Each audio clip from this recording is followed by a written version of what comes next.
하나님 말씀은 사사기 6장 11절부터 16절까지의 말씀, 구약 성경 370페이지입니다. 구약 성경 370페이지 사사기 6장 11절부터 16절까지의 말씀 찾으셨으면 제가 봉독하겠습니다.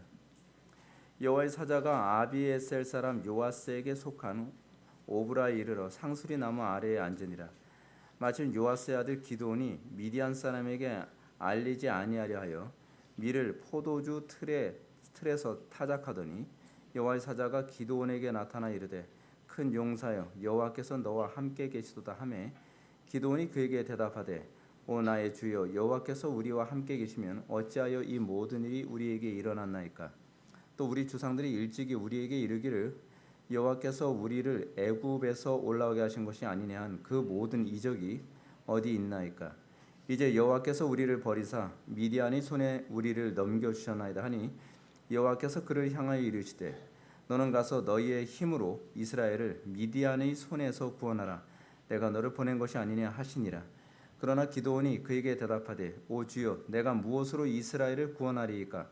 보소서 나의 집은 므낫세 중에 극히 약하고 나는 내 아버지 집에서 가장 작은 자니이다 하니 여호와께서 그에게 이르시되 내가 반드시 너와 함께하리니 내가 미디안 사람 치기를 한 사람을 치듯 하리라 하시니라. 아멘. 이 시간은 사사기 19번째 강의가 되었습니다. 소명, 사람의 가치를 결정하는 것이라는 제목으로 하나님 말씀 증거하도록 하겠습니다. 소명, 사람의 가치를 결정하는 것.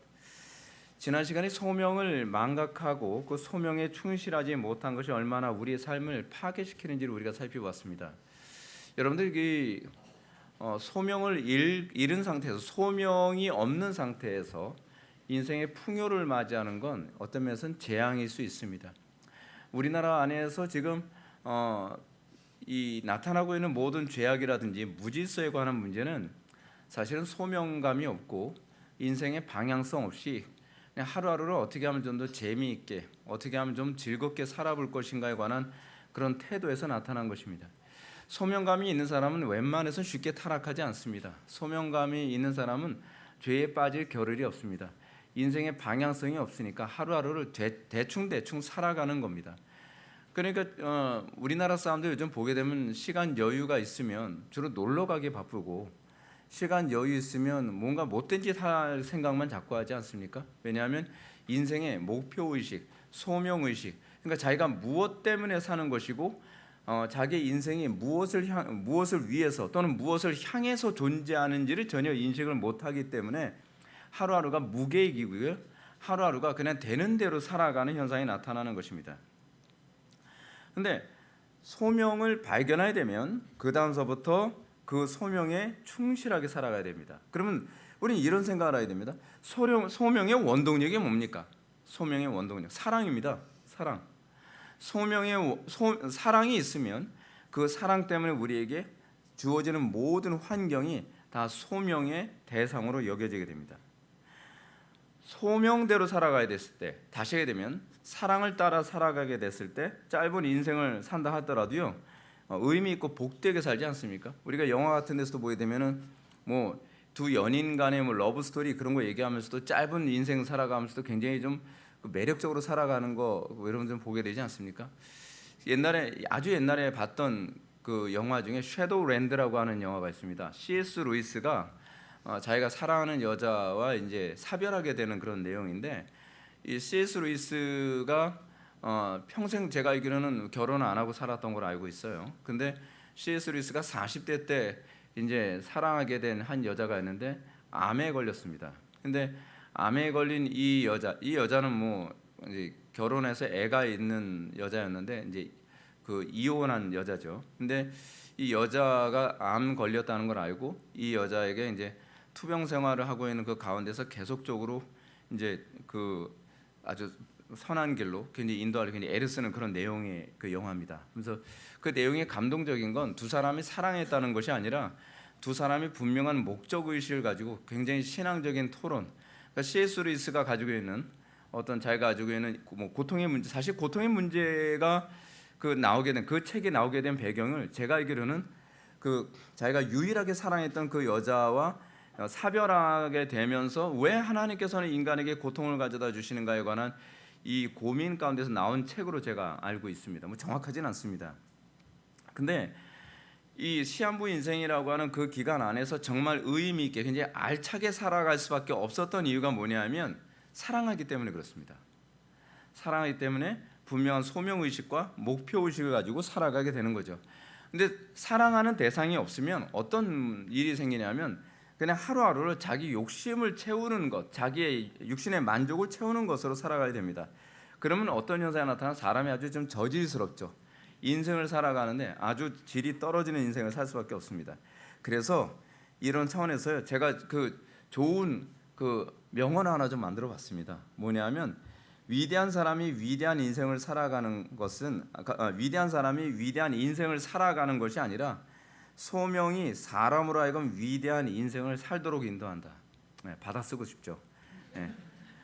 저도 이 생각하면서 이거 좋은 얘기다. 여러분 우리는 위대한 사람이 위대한 인생을 살아간다고 생각하지 않습니까? 근데 그렇지 않습니다. 한 사람의 위대한 사람이 나오게 되는 건 그 사람에게 있어서 소명입니다. 소명을 발견했을 때 비로소 그 인생이 위대해지기 시작하는 겁니다. 아무리 평범한 사람이라도 소명을 발견하면 그 다음서부터는 좀 비범한 인생을 살아가야 됩니다. 근데 타고난 어떤 두뇌도 굉장히 좋고 재능도 많고 뛰어난 사람이라 한다 할지라도 인생의 소명을 발견하지 못하면 그 인생이 그냥 한낱 나무에서 떨어지는 낙엽처럼 아무 의미 없이 살다가 그냥 인생을 떠나버리고 말죠. 그냥 뭐 맨날 술이나 마시고 그냥 자기 육신의 편한 대로 살다가 세상을 떠나는 겁니다.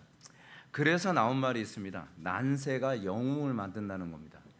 난세가 영웅이 만든다는 것이 뭐냐면 나라가 워낙 위기고 그리고 나라가 뭐 망하냐 뭐하냐 죽냐 사느냐라고 하게 됐을 때 평범했던 사람들 중에서 근데 그 중에서 소명감을 느낀 사람이 이 소명을 내가 감당해야 되겠다라고 하는 그 콜링 때문에 비범한 인생을 살기 시작을 하게 되는 겁니다. 그래서 난세 때 이 영웅이 나타나는 겁니다. 난세는 사람들에게 소명감을 각성케 하고요. 그 소명감이 평범하게 사는 사람들 하여금 비범한 인생을 살도록 만듭니다.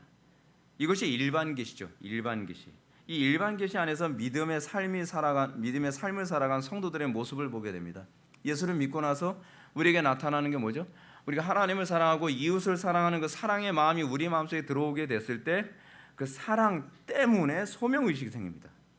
내 속에 하나님의 사랑이 부어지고 나니까 하나님의 영광이 짓밟히는 걸 참을 수 없어서 소명의식이 생기고 내 마음속에 이웃에 대한 사랑이 생기니까 내가 고아나 과부 같은 사람들 또는 억압받는 사람들 그리고 고통받는 사람들을 향하여서 소명의식이 생기게 되는 겁니다.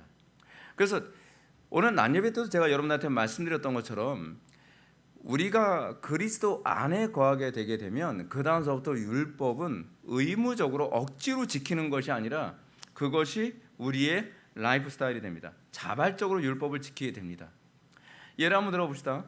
여러분들 오늘날 한국 사회 안에서 전반적으로 보면은 자녀들을 키우는 문제가 이거를 굉장히 짐이라고 생각하지 않습니까? 자녀를 키우는 것을 짐이라고 생각하는 이유가 뭐냐면 자녀가 일단은 첫 번째로 사랑이 없어서 그런 거고요. 그 사랑이 없다 보니까 자녀를 소명의 대상으로 보지 않는 겁니다. 그러니까 자녀를 키우는 것이 의무처럼 여겨지는 거예요. 억지로 하는 거죠. 근데 의무처럼 여겨지는 사람에게 자유함이란 없습니다. 그 안에서 내가 소명감을 느끼고 그 사랑 때문에 생긴 소명감이 우리로 하여금 자발성을 갖게 만들고 그 자발성 안에서는 자유함이 있습니다. 우리가 예수를 믿고 나서 진리가 우리를 자유롭게 한다고 했을 때 그 자유로움은 사랑 때문입니다. 그 사랑 때문에 우리가 예배를 하는 것도 의무감으로 짐으로 억지로 여러분 율법의 문제를 예수님께서 뭐라고 얘기합니까? 자기도 지기 힘든 짐을 남에게 지어주는 거라고 얘기하고 있지 않습니까? 여러분 어떻게 하나님을 섬기는 게 우리에게 짐이 됩니까? 어떻게 우리가 이웃을 섬기는 것이 짐이 됩니까? 어떻게 자녀를 키우는 것이 짐이 되고 어떻게 교회에서 하나님의 영광을 위해 살아가는 일상의 모든 것이 짐처럼 여겨집니까? 그것은 사랑이 없기 때문에 그렇습니다. 사랑이 생기면 그때서부터 우리에게 그것은 더 이상 짐이 아니라 나에게, 그래서 예수님께서 말씀하셨죠. 내가 너에게 주는 짐은 무거운 짐이 아니로되. 무거운 짐이 아닙니다. 왜요? 내가 사랑해서 자발적으로 지어주는 거니까요.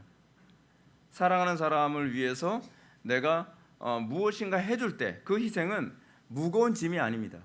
근데 내가 사랑하지 않는데 의무감 때문에 내가 이것을 한다고 했을 때는 그것은 굉장히 무거운 짐이 되고 억지로 지는 의무가 되어버리고 마는 것이죠.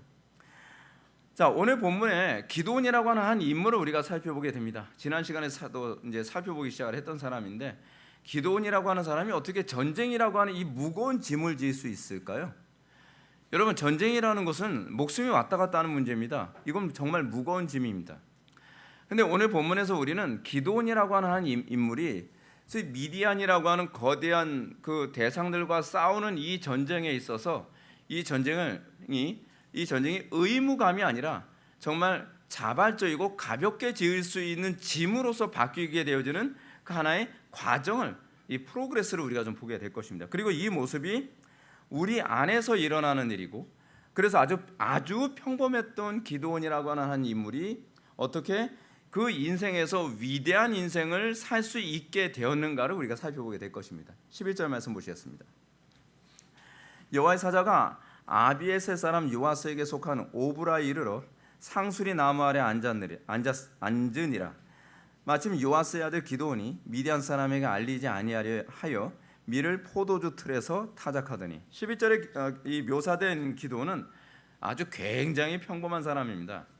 기드온은 우리가 생각하는 것처럼, 우리는 그 다윗이나 온니엘, 여호수아 보면 일종의 이 사람이 역사에 등장하는데 무슨 서사 같은 게 있지 않습니까? 다윗은 어때요? 다윗은 목동 시절 때서부터도 곰과 돼지는 아니고 뭐죠? 막 이렇게 때려잡았잖아요. 막 곰도 때려잡고 사자도 때려잡고 막 그런 서사가 있어요. 그런 서사가 있고, 온니엘도 과거에 이런 서사가 있고, 여호수아도 그런 서사가 있습니다. 근데 기드온은 그런 서사가 없습니다. 오히려 기드온에 대한 이 본문에서의 시작은 이럽니다. 사사로 부름받기 이전의 모습은 이거죠. 요아스의 아들 기드온이 미디안 사람에게 알리지 아니하려 하여 밀을 포도주 틀에서 타작하더니. 이 부분이 기드온의 평범성을 보여주는 본문입니다. 기드온은 어떤 사람입니까? 미디안 사람들 무서워가지고 그 당시의 사람들이 밀을 타작을 하는데, 밀 타작기에다 두고서 이렇게 타작을 해야지 이게 밀이 제대로 걸리지 않습니까? 근데 이 미디안 사람들이 보게 되면 와가지고서 자기 밀을 다 약탈해 가니까 그게 무서워가지고 이 동굴 속 같은 데 들어가지고서요, 남들 눈에 안 보이는 데서 이 포도즙을 짜는 포도주 틀에다가 거기다가 이 타작을 하는 거예요. 그러니 여러분, 포도주 즙을 짜라고 만든 그 틀 가지고서 이 타작을 하려고 하니 이 밀이 제대로 이게 걸리겠습니까? 안 되죠. 그런데 불편해도 그냥 그렇게 하고 있어요. 왜냐하면 이 미디안 사람들 눈에 띄는 게 너무 무서우니까요.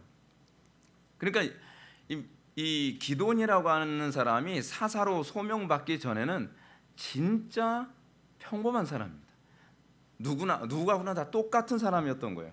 너무도 평범하고 초라하며 무능하게 이를 때였고, 누구하고나 똑같이 겁도 많은 사람이라는 것을 이 사사기 기자는 아주 명확하게 그걸 보여주고 있습니다. 근데 이것이 바로 소명을 깨닫지 못하고 살아가던 기드온의 모습이라는 것을 우리에게 보여주고 있는 겁니다.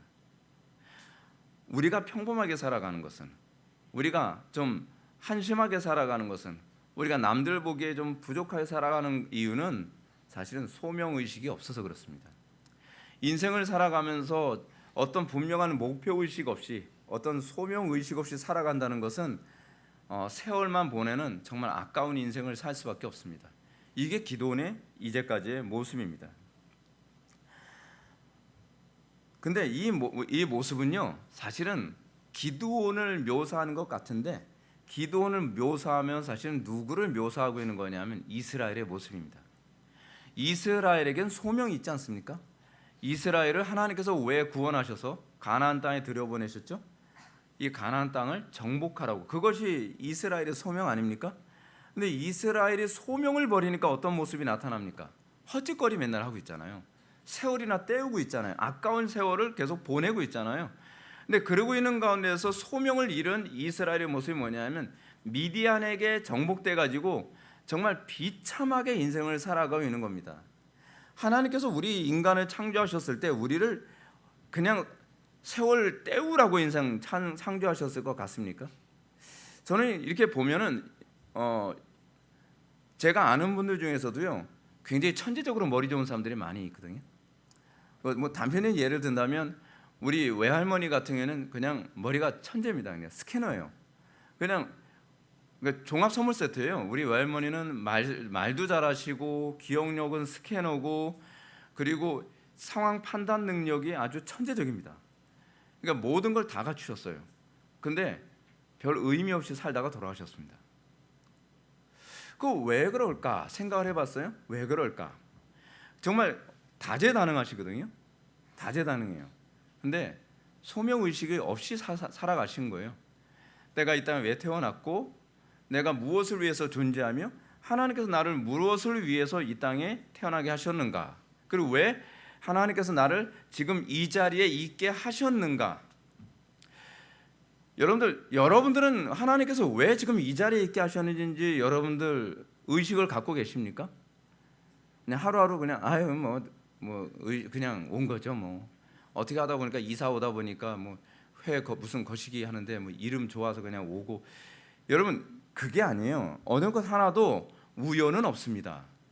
하나님께서 오늘 이 자리에 있을 때는 그 자리가 여러분들의 소명의 자리고, 여러분들로 하여금 어떤 환경, 어떤 학교 또는 어떤 교회, 어떤 모임, 어떤 자리에 있게 될 때 그 모든 장소는 작은 의미에서의 소명의 장소입니다.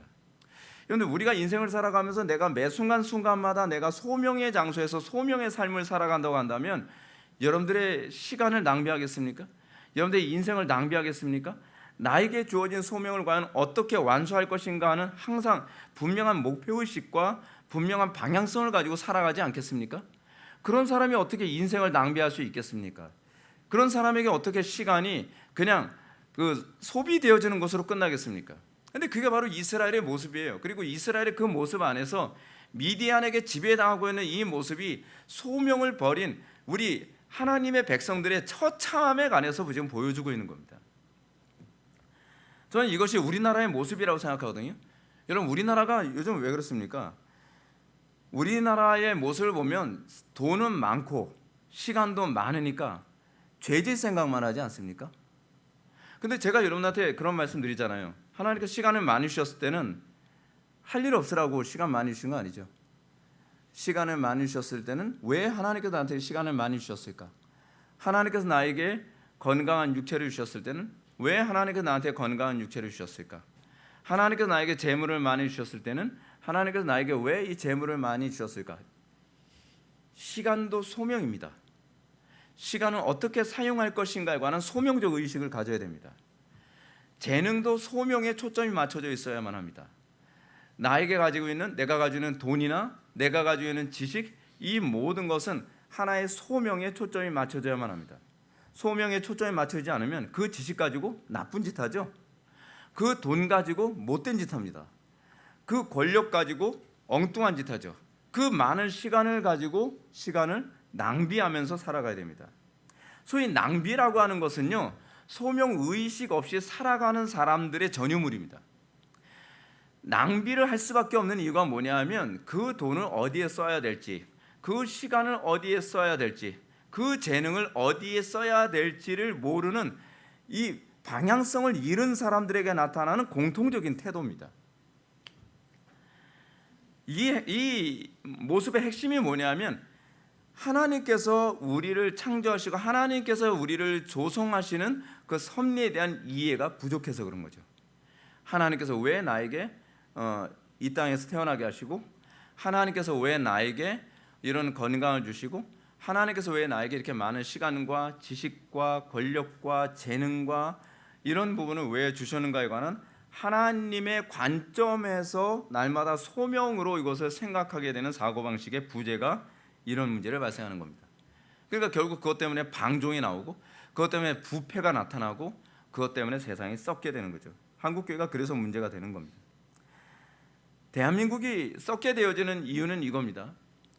대한민국이라는 국가를 세우실 때 하나님께서는 이 대한민국을 향한 목표와 방향성이 있었겠죠. 소명이 있었을 겁니다. 근데 언제부턴가 이게 한국교회가 문제인데, 한국교회가 대한민국이라고 하는 이 거대한 이 나라가 어떤 방향으로 가야 되는지에 대해서 계속적으로 방향성을 제시하지 않습니다. 그러니까 망망한 대해에서 그냥 이 길을 잃고 그냥 떠돌아다니는 빙산같이 돼버린 상태가 돼버린 겁니다. 그럼 어떻게 하는 거죠? 어디로 가야 될지를 사람들이 방향성을 모르니까 그냥 맨날 놀러 다니고, 그리고 맨날 소비하고, 맨날 헛짓거리하고, 그게 지금 대한민국이 방향성을 잃어서 나타나는 거예요.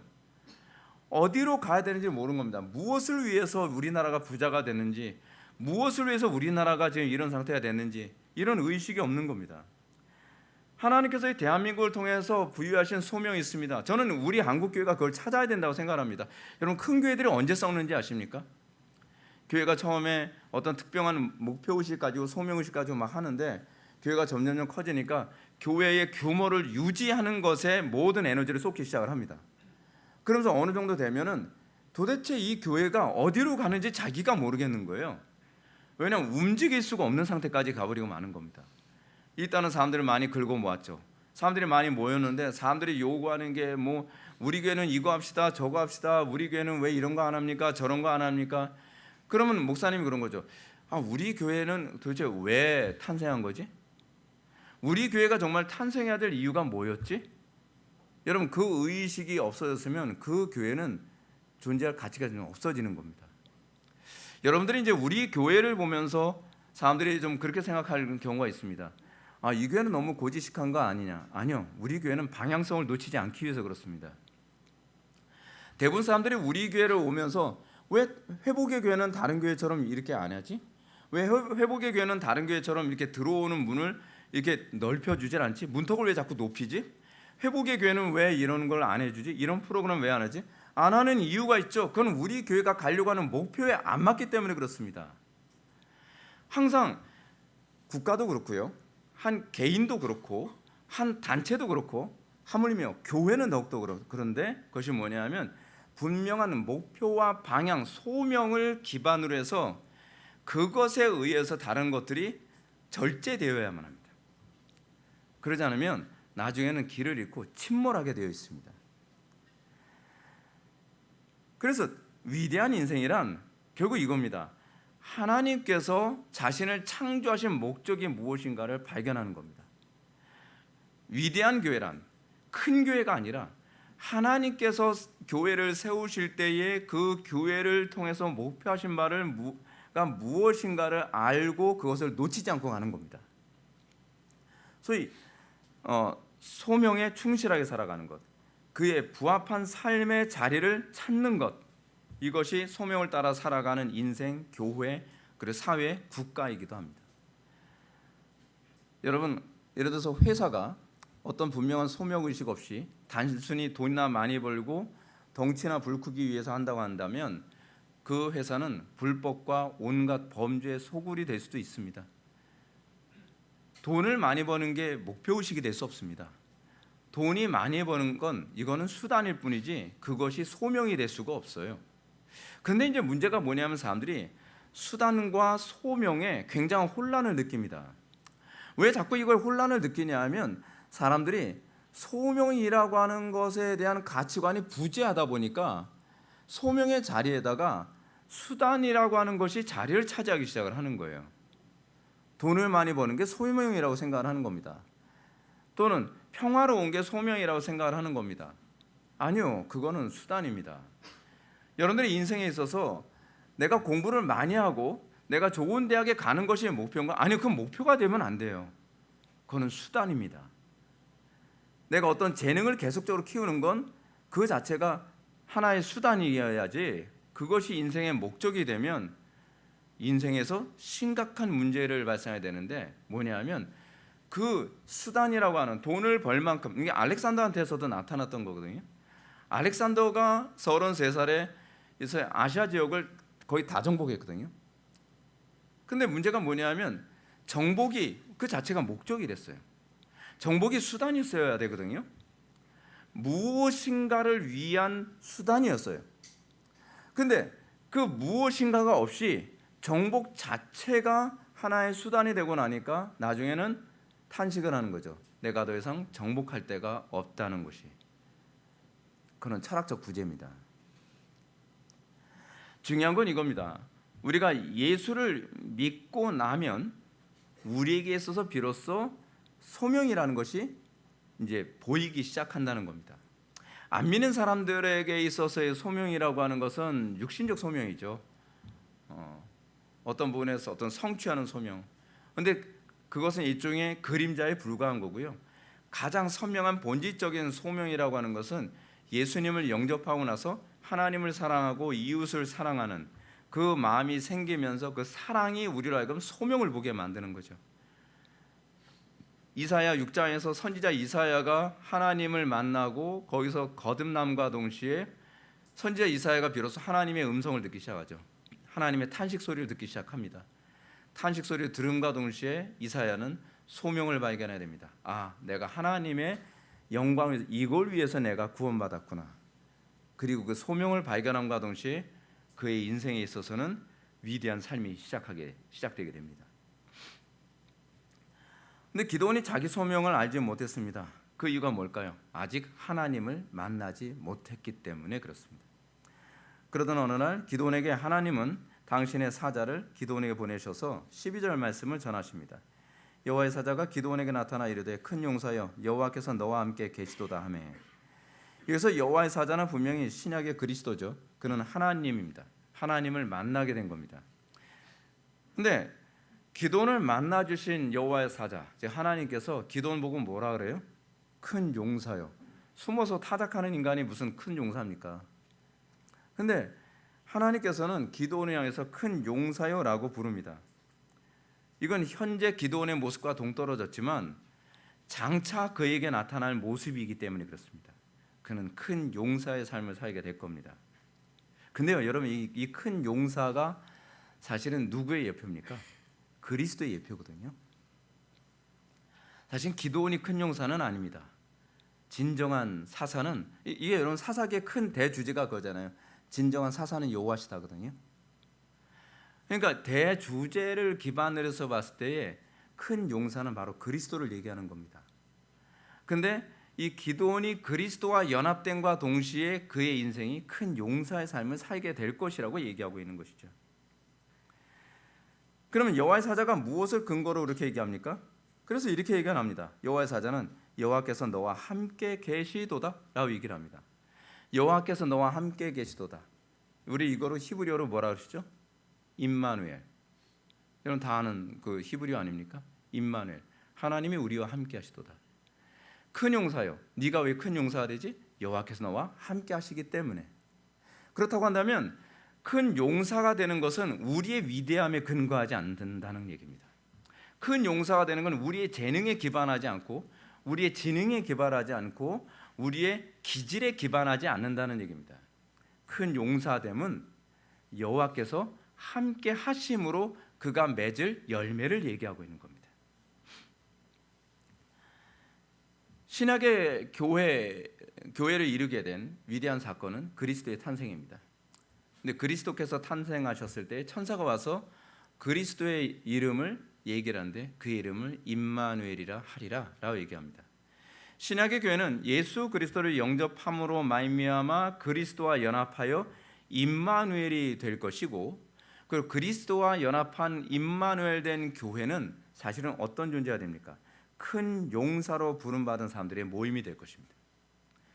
그래서 교회를 바라보면서 세상은 큰 용사를 바라보게 됩니다. 그래서 히브리서 11장에서 교회에 대한 묘사는 뭡니까? 세상이 감당할 수 없느니라. 큰 용사의 모티브를 그대로 보여주고 있는 거죠. 세상이 감당할 수 없습니다. 세상이 감당할 수 없는 건 그 그리스도인들 한 명 한 명이 뛰어나기 때문이 아니라 그리스도와 연합되어졌기 때문에 그렇습니다. 그리스도와 연합된 그들은 그리스도의 지혜로 싸우고 그리스도의 사랑으로 살고 그리스도의 능력으로 세상을 정복하며 그리스도의 탁월함 안에서 주의 일을 감당하게 됩니다. 그래서 사도 요한도 예수님을 믿음으로 영접한 사람들은 세상을 이기게 될 것이라고 가르칩니다. 이는 예수님께서도 말씀하십니다. 세상에서는 너희가 환난을 당하나 담대하라, 내가 세상을 이겼노라. 무슨 얘기죠? 예수님이 내가 바로 큰 용사다라고 하는 것을 말씀하고 계시는 겁니다. 사랑하는 성도 여러분, 저는 우리 그리스도인들이 얼마나 위대한 인생을 살 수 있는 특권이 주어진 사람인가를 전 여러분한테 말씀드리고 싶습니다. 그리스도인으로 살아가면서 세상을 이기는 삶을 사는 데 관심이 없다? 내가 그리스도인으로 부름받았는데 평범하게 살아도 좋다? 이거는 스마트폰 가지고 전화만 하는 거하고 똑같은 거 아닙니까? 스마트폰 가지고 예를 들어서 아주 고성능 컴퓨터 가지고서요 테트리스 하고 있는 거하고 똑같은 겁니다. 아니 테트리스 하려고 이 비싼 300만 원짜리 500만 원짜리 노트북 사달라고 한 거예요? 우리는 꼭 그런 식입니다. 예수를 믿고 우리가 예수 믿고 나서 뭐예요? 천당만 가면 됐지. 그게 여러분 수백만 원짜리 500만 원짜리 600만 원짜리 그런 컴퓨터 사가지고 테트리스 하고 있는 거라니까요.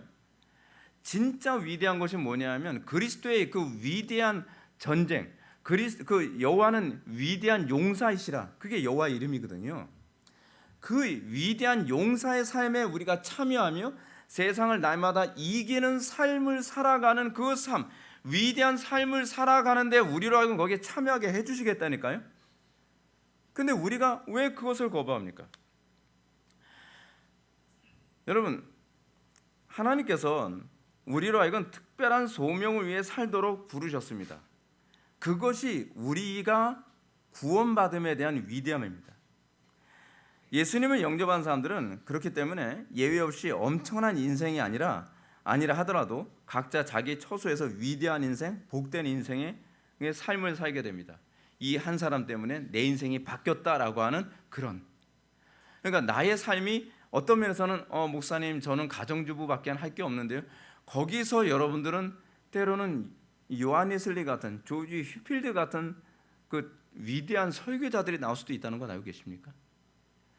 여러분들이 초라하다고 생각하는 건 여러분들의 생각입니다.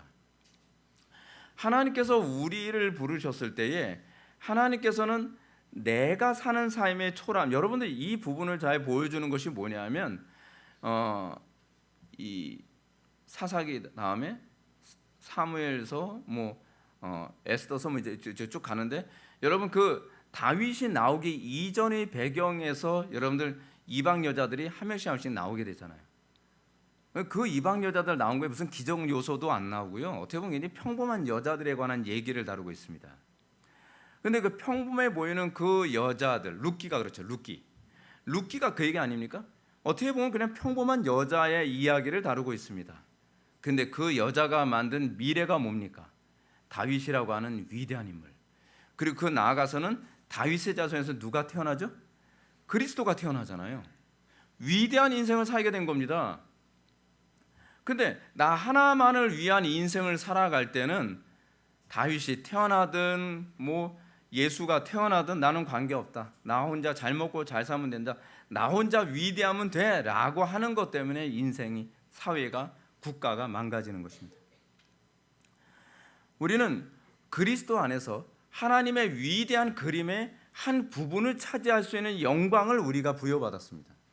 어쩌면 여러분들의 인생이 하나님의 큰 화려하고 위대한 그림 안에서 그냥 룻기 같이 별 볼 일 없는 보아스의 한 아내로, 다 늙은 보아스의 아내로 살아가는 것으로 여러분들의 인생이 끝나는 것일 수도 있습니다. 근데 그것은 사실은 하나의 위대한 그림에서 아주 중요한 한 부분이기도 합니다. 근데 우리는 그것을 자꾸 나의 관점에서 나는 좀 더 위대해져야 되는데 내가 이렇게 초라하게 내가 다 늙어 빠진 이 보아스의 아내로 내가 살아가야 되나? 라고 생각을 하면서 오히려 하나님의 위대한 그림을 자꾸 망가뜨리려고 하는 그런 오류에 빠지는 것이 문제라는 거죠. 여러분, 우리에게 주어진 최고의 영광이 무엇입니까? 여호와께서 너와 함께 계시도다. 하나님께서 우리에게 그걸 성취하고 계신다고 한다면 여러분들의 가정에서, 여러분들의 직장에서, 그리고 여러분들이 몸담고 있는 이 교회 안에서 여러분들이 할 수 있는 그 위대한 하나님의 백성된 삶의 모습의 소명이 무엇인가를 잘 생각해야만 합니다. 나는 이 교회에서의 나의 소명이 무엇인가? 이 가정에서의 나의 소명이 무엇인가? 그것을 여러분들이 소명으로 느끼고 있는가 아닌가를 알 수 있는 건 그것이 여러분들에게 짐이냐 그렇지 않으면 기쁨이냐에 관한 문제입니다. 여러분들 그것이 억지로 의무적으로 지는 것이냐 아니면 자발적으로 지는 것이냐 이 문제죠. 근데 기도는 너무나 오랜 세월 동안 소명과 관계없는 인생을 살았습니다. 그렇기 때문에 그에게 남은 것이라고는 그냥 패배의식과 미디안에 대한 공포 뭐 그런 것밖에 없습니다. 그리고 하나님께 대한 불평과 불신. 그렇기 때문에 기도는 여호와의 사자가 주는 위대한 용사요 막 이런 얘기하는데 기도원이 뭐라고 얘기합니까? 13절에서 이렇게 얘기합니다. 기도원이 그에게 대답하되 오 나의 주여 여호와께서 우리와 함께 계시면 어찌하여 이 모든 일이 우리에게 일어났나이까? 또 우리 조상들이 일찍이 우리에게 이르기를 여호와께서 우리를 애굽에서 올라가게 하신 것이 아니냐 한 그 모든 이적이 어디 있나이까? 이제 여호와께서 우리를 버리사 미디안의 손에 우리를 넘겨 주셨나이다 하니. 기도원이 어렸을 때서부터 이스라엘의 역사에 대해서 그래도 좀 배웠겠죠. 조상들한테 배웠을 겁니다.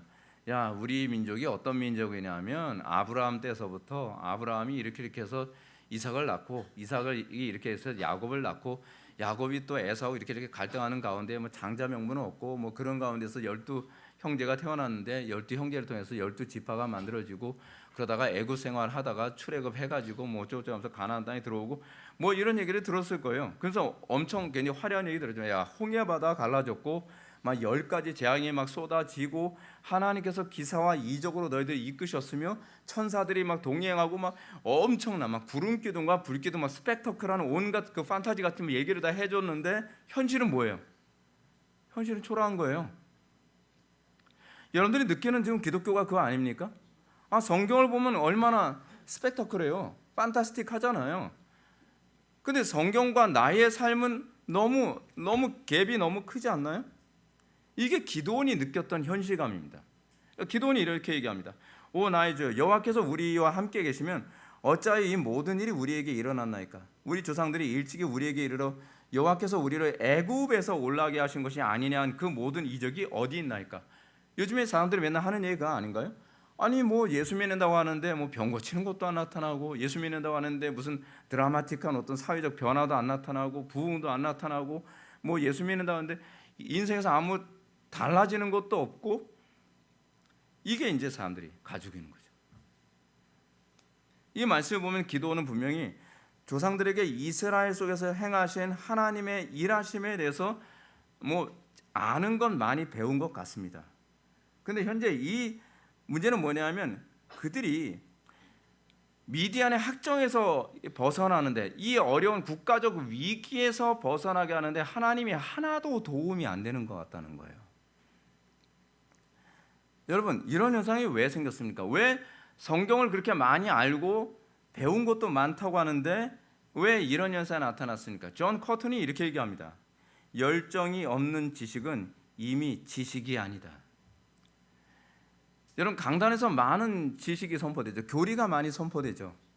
근데 그 교리에 뭐가 결여되어 있는 경우가 많습니까? 지식이 많이 결여되어 있죠. 이걸 로이드 존스는 뭐라 그러니까 로직 온 파이어, 불붙은 논리. 그 지식에 불이 있어야 됩니다. 그 지식에 확신이 있어야만 합니다. 그 지식이 나의 삶을 변화시킨 그 경험이 있어야만 합니다. 여러분 부모가 자녀들한테 여러분들 뭐 어느 가정에서는 소개의 문답도 가르칠 테고요. 어느 집에서는 성경도 애들한테 암송시킬 때고 뭐 자녀들에게 신앙을 전수하기 위해서 다양한 뭐 지식을 여러분들 전수해 줄 겁니다. 근데 진식을 전수해 주면서 거기에 불이 있나요? 열정이 있나요?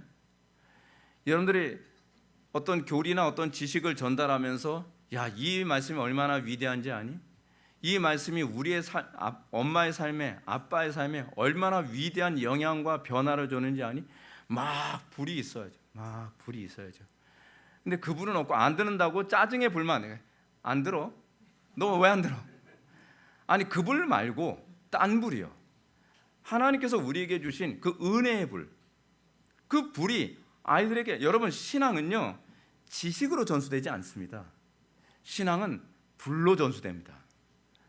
근데 우리는 우리의 자녀들에게 또는 교회 안에서 교사들이 교회 학교 교사들이 또는 강단에서 목사님들이 장황하게 많은 지식과 많은 교리와 많은 신학적 얘기를 하는데 거기에 불이 없습니다.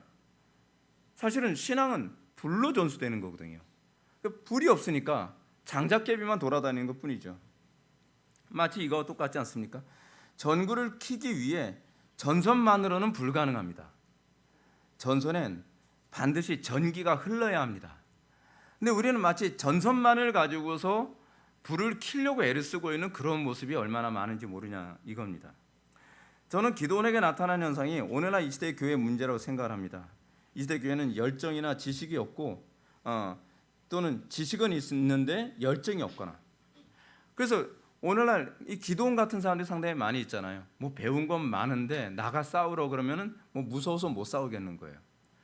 그리고 이 시대의 현실에 관해서 하나님의 말씀이 이렇지 않냐? 근데 왜 지금 현실은 이 모양이에요? 이렇게 얘기하면서 현실에 대해서 굉장히 비판적이고 부정적인 그런 말을 많이 하죠. 기도원의 이런 조소 섞인 질문에 대한 여호와의 사자의 반응이 굉장히 흥미롭습니다. 14절 말씀 다 같이 읽어보시겠습니다. 14절 다 같이 시작.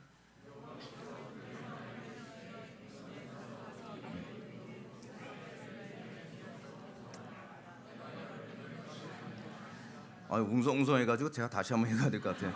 예, 웅성웅성하면 이게 시청자들이 들을 때 뭔가 뭐 들은 것 같은데 잘 몰라요.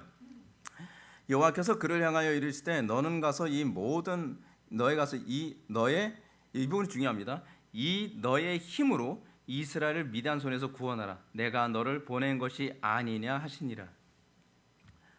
하나님께 막 불평과 조소 섞인 말을 막 퍼부어대는데 여호와의 사자가 뭐라고 대답합니까? 너는 가서 이 너의 힘으로 이스라엘을 미디안 손에서 구원하라. 기적과 이적 안 나타난다고 불평하지 말고 네가 나가서 싸워라. 그러면 기적과 이적을 볼 것이다. 그 얘기 아닙니까? 저는 이 표현이 어떻게 인식됐냐면 제가 옛날에 도산 안청호 선생의 그 전기를 읽으면서 거기서 나왔던 말이 머리에 떠올랐습니다. 인재가 없다고 탄식하지 말고 네가 인재가 되라. 하나님께서 기사와 이적을 일으켜 주실 때까지 기다리지 말고 우리가 순종하고 헌신하면 기사와 이적을 보게 될 겁니다. 근데 우리는 헌신을 안 하면서 희생을 하지 않으면서 순종도 안 하면서 뭐 기적도 안 일어난다. 뭐 하나님의 전능성이 안 나타난다. 하나님의 탁월함이 안 나타난다. 하나님의 탁월함이 나타나는 건 내가 물맷돌 들고 골리앗을 때려 눕힐 때 나타나는 거지, 골리앗이 꼬꾸라진 다음에 내가 가서 골리앗 목을 톱썰듯이 자르는 게 아니에요. 우리가 신앙생활을 자꾸 잘못하고 있는 것이 뭐냐면 내가 헌신할 생각은 하지 않고 하나님께서 기사와 이적을 먼저 보여달라고 자꾸 하나님과 딜을 하려고 한다는 것이 문제입니다. 여러분, 여기서 하나님께서 기드온에게 뭐라고 말씀하셨죠? 이 내 힘을 의지하고라고 얘기하고 있는 것이 중요합니다. 이 얘기는 하나님께서 기드온 오늘 난예배 설교하고도 굉장히 일치하는 부분인데 너의 힘과 너의 지혜와 너의 재능을 사용해서 헌신하라라고 얘기하는 것이 아닙니다. 그렇게 얘기한다면 루터의 찬송시에 나오는 것처럼 내 힘만 의지하면 패할 수밖에 없도다. 하나님께서는 우리의 힘과 우리의 지혜와 우리의 재능 가지고 나가 싸우고 헌신하라라고 말씀하신 것이 전혀 아닙니다. 이 내 힘을 의지하여 나가라고 얘기하는 겁니다. 하나님께서 이 기드온에게 말한 이 내 힘은 무엇입니까? 이 힘은 사랑으로 역사하는 믿음을 얘기합니다. 우리의 힘이 아니라 그리스도의 힘입니다. 그리스도와 연합하여 그 믿음 안에 생활하는 겁니다. 믿음이 뭔지 모르면 오히려 나가 싸우는 게 문제가 됩니다. 내 힘, 내 지혜, 내 방법, 내가 나가서 떨치리라. 그런 사람이 오히려 교회에도 문제를 일으키고 그런 사람이 오히려 사회에도 문제를 일으키고 하나님 영광 가리지 않습니까? 우리는 여기서 하나님께 대해서 의문을 품고 한탄만하는 사람들이 주는 아주 중요한 대답이 있죠. 내 속에 정말 사랑으로 역사하는 믿음이 힘이 있다면 불평하지 말고 너부터 희생하고 너부터 헌신하고 너부터 순종하라는 겁니다. 신앙은 믿음의 문제이지 논쟁하고 이해할 문제가 아닙니다. 납득이 안 되는데요, 이해가 안 되는데요, 순종하면 이해되는 게 신앙입니다. 신앙은 믿어야 될 문제이지 논쟁을 하거나 이해하거나 하는 문제가 아닙니다. 도리어 이해가 잘 안 되더라도 믿고 순종하면 이해가 되는 것이 신앙입니다. 아우구스티누스가 한 말이죠. 이거는 뭐 믿음에 관한 문제는 아닌데, 과거에 한국 농구 선수 가운데 이충희라고 하는 그 농구 선수 있습니다. 여러분 아마 잘 모르는 사람들이 많을 겁니다. 옛날 선수랬어요. 근데 이충희 선수가요, 프로농구 역사에서 굉장히 높이 평가받는 사람인데, 이 선수는 골 득점왕을 그 영예를 수도 없이 안았던 사람입니다. 굉장히 농구를 잘한 사람으로 평가를 받고 있어요. 근데 이충희 선수가 사실은 그럴 만한 뭐 조건이 돼서 그런 건 아니었습니다. 이충희 선수의 가장 치명적인 단점이 뭐였냐면 눈이 잘 안 보이는 거예요. 시력이 아주 최악입니다. 그래서 그 뭐라 그러죠? 자유투를 딱 하려면 일단은 그래도 뭔가 농구 골대가 보여야 되잖아요. 근데 농구 골대가 잘 안 보여요. 그러니까 안 보이는 데다가 던져 넣어야 되는 거예요. 그럼 농구 선수로서는 너무 치명적이잖아요. 그러다 보니까 이충희 선수가 고민한 게 이겁니다. 나는 농구를 정말 하고 싶어 하는데, 난 농구가 너무 좋은데, 그러니까 일반 은총적 차원에서 이충희 선수에게는 농구가 그의 소명이었어요. 나는 정말 농구를 너무 잘하고 싶다. 나는 정말 하고 싶다. 근데 자기가 농구를 하기에는 시력이 너무 최악인 거예요. 그래서 이충희 선수가 선택한 것이 뭐냐면, 내가 보고서 던질 수 없으면 감각으로라도 던져서 집어넣겠다요. 그래서 남들보다 수십 배의 노력을 한 겁니다. 남들이 10번 던지면 자기는 100번을 던지고, 남들이 100번을 던지면 자기는 농구 골대에다가 1000번씩 던지면서 신체적 한계를 극복해가며 소명을 추구해야 되는 겁니다. 근데 이건 의무로 안 되죠. 이건 의무로 그렇게 시켜서 안 됩니다. 여기선 어떤 사람이 이럽니다. 그럼 나도 한번 그렇게 해봐야지. 근데 안 됩니다. 그럼 우리는 이렇게 얘기하죠. 이충희 선수는 되게 지독한가 봐. 여러분, 지독한 문제가 아닙니다. 지독한 걸 넘어서는 게 사랑입니다. 지독한 걸 넘어서는 게 소명감이에요. 이충희 선수는 이를 악물고 지독해서 한 것이 아니라 그것이 자기의 농구 선수로서 부름받았다라고 하는 소명의식과 사랑이 지독함을 뛰어넘게 만드는 겁니다. 그것이 바로 소명의 힘입니다. 예수를 믿고 나서 여러분들이 하나님께 헌신하는 그 삶이 나오게 되는 건요, 지독함의 문제가 아닙니다. 기질의 문제가 아니란 얘기예요. 그럼 무슨 문제죠? 사랑하는 문제예요. 여러분, 이 땅에서 영적 전쟁의 본질이 뭔지 아십니까? 누가 더 사랑하느냐에 관한 싸움입니다. 하나님을 사랑할 것인가, 세상을 사랑할 것인가에 관한 이 싸움이에요. 우리는 하나님을 더 사랑하기 때문에 세상과 싸우는 것이고, 세상을 더 좋아하는 사람이 하나님을 더 사랑하는 우리와 싸우는 싸움입니다. 그래서 어느 편이 자기 쪽을 더 사랑하느냐를 통해서 승패가 결정되는 것이 이 땅의 싸움입니다. 다시 본문으로 돌아와서 기도원을 묵상해 봅시다. 여호와의 사자가 기도원을 향하여 깨우쳐 준 것이 무엇입니까? 불평과 원망과 낙심으로 주저앉아 있지만 말고 성령의 감동 앞에 헌신하라는 거죠. 순종하라는 겁니다. 자기를 부인하고 순종하라는 거죠. 이런 여호와의 사자의 메시지에 기도원이 어떻게 순종하는 반응으로 보였나 한번 보시겠습니다. 15절과 16절 보시겠습니다. 그러나 기도원이 그에게 대답하되, 오 주여, 내가 무엇으로 이스라엘을 구원하리이까?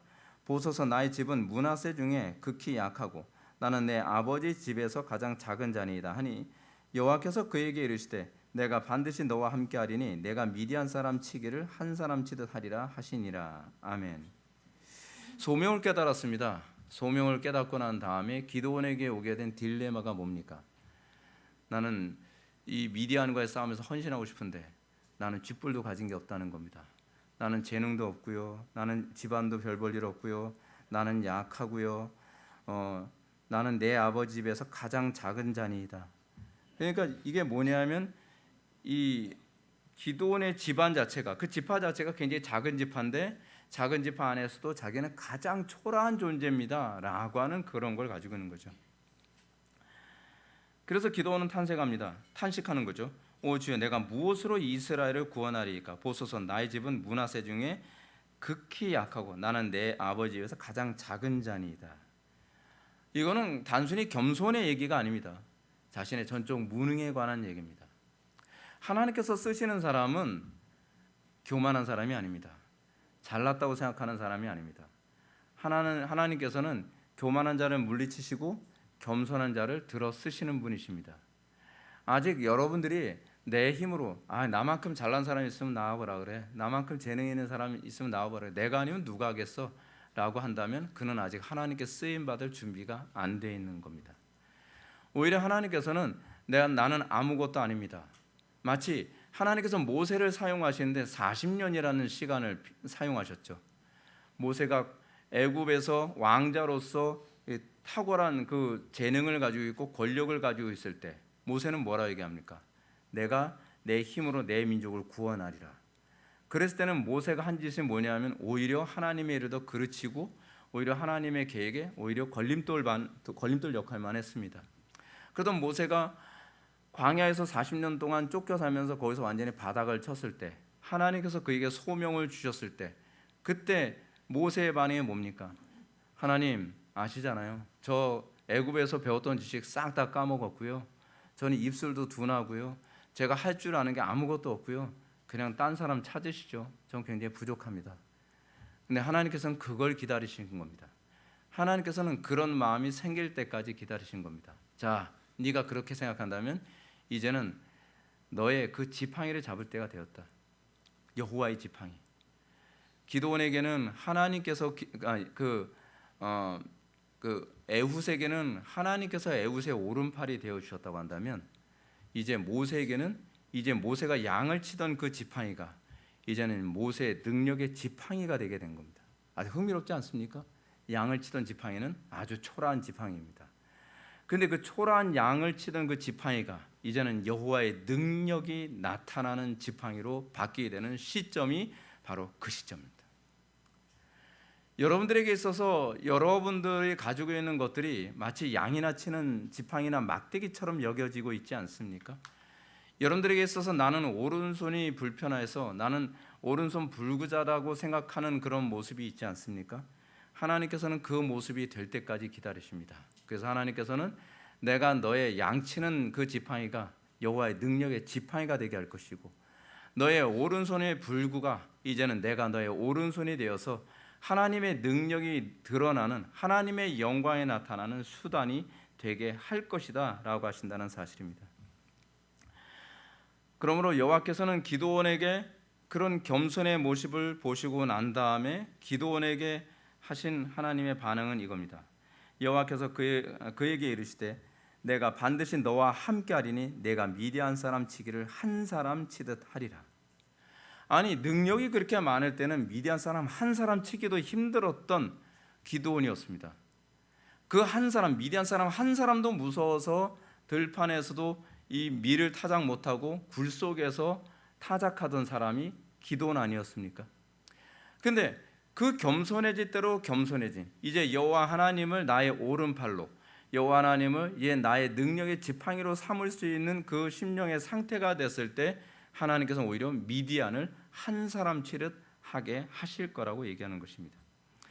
사랑하는 성도 여러분, 저는 우리가 한 번 살다가 가는 짧은 인생에서 소명을 따라 살아가는 삶의 핵심이 저는 첫째도 겸손이고 둘째도 겸손이고 셋째도 겸손이라고 말씀드리고 싶습니다. 하나님께서는 교만한 자를 물리치십니다. 하나님께서는 겸손한 자를 들어 쓰십니다. 내가 뭔가 할 수 있고 내가 잘났고 내가 뭔가 탁월하다라고 생각하는 사람은 아직 하나님께 쓰임 받기에는 아직 덜 된 상태입니다. 그러나 철저히 겸손하게 낮아진 상태가 된다면 이제 그때서부터 여러분들은 여호와 하나님을 나의 오른팔로 삼는 법을 배우게 되고 내가 이제껏 아무 가치 없이 사용하고 있는 그 막대기를 능력의 막대기로 사용하는 법을 이제 배우게 됩니다. 사실은 다윗에게 있어서도 그렇습니다. 곰이나 사자나 그 늑대를 던져서 넘어뜨렸던 그 물맷돌이 이제는 그것이 골리앗을 무너뜨리는 물맷돌로 바뀌게 되는 것처럼 하나님께서는 우리가 가장 초라하게 산다고 생각하는 그 부분을 들어서서 하나님의 능력의 도구로 사용하신다는 것을 믿으시기 바랍니다. 우리가 살아가는 이 시대는 국가적으로나 사회적으로나 교회적으로나 너무나도 절박한 상황 가운데 있습니다. 이 시대는 기드온처럼 거룩한 탄식을 하며 하나님 이제는 이 대한민국 끝난 거 아닙니까? 이제 이 한국교회 끝난 것 아닙니까? 하나님 제가 하나님께 쓰임받게 하는 저는 입도 너무 무디고 저는 재능도 없고 저는 아무것도 없습니다. 하나님 어떻게 하시렵니까? 하나님 어떻게 하시겠습니까? 그럴 때 하나님께서는 내가 너의 방패가 되어주겠다. 내가 너의 칼이 되어주겠다. 내가 너의 능력이 되어주겠다. 내가 너의 입술이 되어주겠다라고 말씀하실 것을 믿으시기 바랍니다. 바울이 기도할 때 마케도니아 사람들이 손짓하며 우리를 도우소서 한 것처럼 이 시대에는 거룩하게 된 교회를 향해서 사실 도움의 손길을 요청하고 있습니다. 이런 세상에 우리가 할 수 있는 것은 사실은 아무것도 없습니다. 저는 사실은 그런 생각을 합니다. 대한민국이 이번에 대통령 선거가 무사히 잘 끝나면 그 다음에는 남북 통일이 일어나게 되지 않을까. 남북 통일이 일어나고 나면 만주까지 또 복음을 전해야 되는 일이 생기지 않을까. 그래서 만주에서 우리를 도우라 손짓하고 북한에서 우리를 도우라 손짓하는 그 영혼들의 손짓을 우리가 소명으로 느끼게 될 때가 오지 않을까 하는 생각이 듭니다. 그때 우리는 이렇게 생각할 겁니다. 주님, 우리는 아무것도 없습니다. 저는 지식도 없습니다. 저는 재능도 없습니다. 저는 아무것도 아닙니다. 그때 주님께서 그렇게 말씀하시겠죠. 이제 네가 아무것도 할 수 없다고 한다면 이제 내가 너의 능력이 되어주겠다. 이제 네가 원수를 한 명 치듯 그 원수들을 다 진멸하는 하나님의 도구가 될 것이다. 하나님으로부터 우리가 기도를 통해 이제 능력을 공급받는 법을 배우고, 여러분들이 기도를 통해서 지혜를 공급받는 법을 배우고, 우리가 기도를 통해서 담대함을 공급받는 법을 배워야 됩니다. 여러분들이 하나님이 나의 지팡이가 되시고 하나님이 나의 오른팔이 되신다고 하는 것은 피상적인 얘기가 아닙니다. 이것은 항상 기도라고 하는 루트를 통해서, 기도와 말씀이라고 하는 루트를 통해서만 주어지는 것입니다. 그래서 여러분들이 기도와 말씀에 더 전무하게 되는 사람이 되는 것이 정상적인 모습이고요. 그리고 여러분들이 기도를 통해서 내가 전혀 생각지 못했던 지혜와 전혀 생각지 못했던 능력과 재능과 탁월함을 공급받고 말씀을 통해서 더욱더 하나님과 가까워지는 것을 여러분들이 경험하게 될 것입니다. 그러면서 여러분들은 이제 내가 미디안을 칠 수 있는 군사로 내가 세워져 가고 있구나라고 하는 것을 발견하게 되는 것이죠. 여러분들에게 놀라운 은혜가 주어지기를 주님의 이름으로 축원합니다. 기도하시겠습니다. 사랑이 많으신 하나님, 우리가 처한 이 상황은 겉으로 보기에는 절망이지만 사실은 우리가 더 하나님을 가까이 할 수 있는 기회인 줄 압니다.